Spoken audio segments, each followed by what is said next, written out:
Pemirsa, Masyarakat Transportasi Indonesia (MTI) menilai larangan mudik mesti disertai dengan ketegasan pemerintah dan berbagai cara dapat ditempuh untuk mencegah masyarakat nekat mudik baik lewat darat, laut maupun udara. Salah satu usulannya adalah menutup stasiun pengisian bahan bakar atau SPB untuk umum. Untuk membahasnya, kita akan bergabung bersama Ketua Umum MTI, Agus Taufik Mulyono. Selamat bergabung bersama kami, Pak Agus, di Prime Time. Pak Agus, kita tahu bahwa larangan mudik ini akan berlaku mulai 24 April yang which is ini adalah 2 hari lagi dan sanksi efektifnya akan mulai berlaku ini tanggal 7 Mei 2020. Sejauh ini Anda melihatnya seperti apa ketentuan yang ditetapkan oleh pemerintah dan juga ketegasan soal larangan mudik ini? Ya, dengan pengumuman Presiden hari kemarin, di saat itu MTI juga sedang membahas solusi-solusi apa yang akan diberikan kepada pemerintah, dan jauh sebelumnya kami juga sudah dengan tegas mengusulkan agar pemerintah segera mengumumkan dengan tegas tentang larangan mudik. Jangan terlambat, karena kalau terlambat kita tidak bisa lagi mencegah ODP baru di kampung halaman tempat tujuan mudik. Itu yang kami tegaskan sejak awal. Memang itu membawa risiko dan tanggung jawab pemerintah yang lebih luas lagi, karena menghadapi kelompok-kelompok nekat mudik, yaitu nekat mudik karena memang budaya mudik tradisi tahunan, satunya nekat mudik karena nggak punya lagi penghasilan di Jakarta atau di tempat di mana dia berada saat ini, khususnya di wilayah Enrater Jabodetabek. Dan yang ketiga, memang ada orang yang mudik karena bersikeras atas permintaan keluarga. Nah, ini yang harus kita deteksi. Kalau jumlahnya masih banyak, masih sekitar 40%-an misalnya, berarti memang mau tidak mau ya harus kita adakan satu tindakan yang preventif sejak awal. Secara preventif lalu reaktif. Karena persoalan penularan COVID-19 ini, akar masalahnya itu di transportasi dan di mobilisasi. Masyarakat transportasi Indonesia ini sudah sejak lama mengantisipasi akan kejadian-kejadian yang lebih fatal ke depan kalau kita tidak segera melakukan tindakan. Tetapi kita juga menyadari bagaimanapun kebijakan pemerintah, makanya MTI dalam hal ini saya mengimbau kepada seluruh insan-insan MTI bersama-sama pemerintah dan semua stakeholder terkait, kita mengkampanyekan bahwa akar masalah penularan itu kan datangnya dari transportasi dan mobilisasi. Oleh karena itu yang harus diputus adalah transportasi dan mobilisasinya. Awalnya kan sudah dikurangi nih, diberi keringanan, mulai himbauan, anjuran.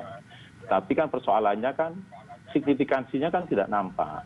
Maka langkah yang diambil pemerintah sekarang, menurut saya sih tidak terlalu terlambat lah. Itu yaitu dilarang mudik. Nah, ini yang harus kita cari juga solusi-solusi yang tegas juga. Salah satu diantaranya namanya mobilisasi, transportasi itu kan ada yang menggerakkan. Ada pemicunya, salah satunya adalah BBM. Nah, ini yang saya mengusulkan nanti pada saat larangan mudik dilakukan, tentu pelayanan-pelayanan SPBU itu harus sangat dibatasi, dan kalau perlu di SPBU dijaga, diseleksi betul siapa yang dilayani di SPBU itu, terutama angkutan barang, kebutuhan pokok, ini karena kebutuhan, jadi ya tetap harus dilayani. Sedangkan yang lainnya itu sebaiknya ya. Baik, Pak Agus, maaf saya potong sedikit. Tadi Anda mengusulkan bahwa kondisinya SPBU seharusnya ditutup begitu ya, usulannya ditutup. Nah, lalu bagaimana dengan 8 sektor yang diperbolehkan oleh pemerintah? Karena kita tahu bahwa ada juga pekerjaan yang tidak bisa dilakukan di rumah begitu, yang harus juga melakukan transportasi, membutuhkan BBM, dan terutama soal logistik misalnya, logistik untuk groceries dan juga kebutuhan dasar dan basic manusia. Ini bagaimana teknisnya kalau seandainya pun ini diusulkan untuk ditutup atau misalnya dibatasi, teknisnya menurut Anda seperti apa? Kalau saya mengatakan ditutup itu kan bagi kendaraan pribadi atau kendaraan-kendaraan yang dipakai untuk layanan angkutan mudik atau keluarga-keluarga yang sebenarnya tidak penting-penting banget. Tapi kalau untuk logistik kebutuhan pokok itu tetap harus dilakukan. Tetapi di pom-pom bensin itu, di TPI itu memang harus dijaga, diatur tanpa ada polisi, tanpa ada TNI yang mengatur. Tidak bisa juga karena memang mau tidak mau kerja ekstra saudara-saudara kita di TNI dan polisi memang harus ikut mengamankan SPBU agar bisa menyeleksi betul mana yang bisa dilayani dengan SPBU atau tidak. Jadi pengertian ditutup itu adalah ditutup untuk perjalanan mobilisasi mudik, baik jarak jauh maupun jarak pendek. Sebenarnya mata rantai itu kita jangan terjebak pada mudik jarak jauh ya. Kita juga ada perjalanan mobilisasi jarak dekat di dalam internal kabupaten sendiri, antar kabupaten sendiri, itu harus kita cegah. Dia mobilisasinya yang kita cegah. Gitu. Kalau angkutan barang itu tetap harus dilakukan karena itu kebutuhan. Kita tidak bisa tidak kan. Dan angkutan barang kan jumlah manusia yang mobilisasi kan tidak banyak. Ya, baik. Nah ini terkait penutupan jalan misalnya yang memang katanya akan ditutup untuk kendaraan kecil ataupun kendaraan yang mengangkut penumpang. Ini Anda pikir bahwa akan cukup efektifkah ini untuk menahan laju mudik di tanah air di bulan ini dan juga bulan Mei mendatang? Saya tetap yakin kalau prasarana transportasi itu dikurangi atau kalau perlu ditutup terutama pada zona-zona merah itu sangat efektif mengurangi di dalam mobilisasi orang.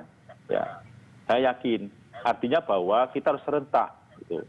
Serentak secara bersama-sama melakukan kebersamaan untuk yakin bahwa kalau jalan ditutup maka tidak ada mobilisasi, gitu. Baik tidak hanya jalan loh ya, pelayaran juga loh. Karena di pelayaran itu, di pelabuhan-pelabuhan itu jumlah ODP-nya kecil sedikit, tetapi pengaruhnya besar karena biasanya kalau angkutan laut kan dari daerah jauh dan perjalanan juga lama di dalam kapal itu. Gitu. Oke, baik. Pak Agus, nanti kita akan lanjutkan kembali diskusi kita, tapi saya harus jeda sebentar. Pemirsa, kami akan lanjutkan usai Anda menyaksikan News Update sesaat lagi.